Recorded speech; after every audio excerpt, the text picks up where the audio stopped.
அதியமான் கோட்டை ஊராட்சி ஒன்றிய தொடக்கப்பள்ளி ஆண்டு விழா பள்ளி வளாகத்தில் நடந்தது. தருமபுரி மாவட்டம் நல்லம்பள்ளி அருகே அதியமான் கோட்டை ஊராட்சி ஒன்றிய தொடக்கப்பள்ளி ஆண்டு விழா பள்ளி வளாகத்தில் பிப்ரவரி 16 5:30 மணியளவில் நேற்று நடைபெற்றது. விழாவிற்கு பள்ளியின் தலைமை ஆசிரியர் வெண்ணிலா தலைமை தாங்கினார். பள்ளியின் மேலாண்மை குழு தலைவர் சங்கீதா சிவக்குமார், ரேவதி சந்திரசூடன் ஆகியோர் முன்னிலை வகித்தனர். தொடர்ந்து பள்ளி மாணவ மாணவிகள் பங்கேற்ற நடன கலை நிகழ்ச்சிகள், பேச்சு போட்டிகள், பல்வேறு விளையாட்டுப் போட்டிகள் நடந்தது. இதில் மாணவ மாணவிகள் ஆர்வமுடன் பங்கேற்று தங்களது திறமையை வெளிப்படுத்தினர். பின்னர் நடைபெற்ற பரிசளிப்பு விழாவில் திமுக ஒன்றிய செயலாளர் ஏ.எஸ். சண்முகம், முன்னாள் சேர்மன் பூக்கடை முனுசாமி, PTA தலைவர் அரங்கநாதன் ஆகியோர் கலந்து கொண்டு திறமையை வெளிப்படுத்திய மாணவ மாணவிகளுக்கு பரிசு பொருட்கள் வழங்கி பாராட்டினர். இதில் உள்ளாட்சி மன்ற பிரதிநிதிகள், ஊர் முக்கிய பிரமுகர்கள், ஆசிரியர் பெருமக்கள், பெற்றோர்கள், மாணவ மாணவிகள் ஆகியோர் கலந்து கொண்டனர். ஆசிரியர் பணி குறைவாக உள்ளது, குழந்தைகள் அதிகமாக உள்ளனர் என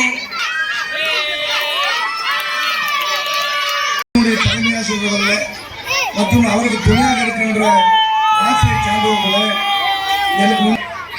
முனுசாமி அவர்களே மற்றும்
ஆ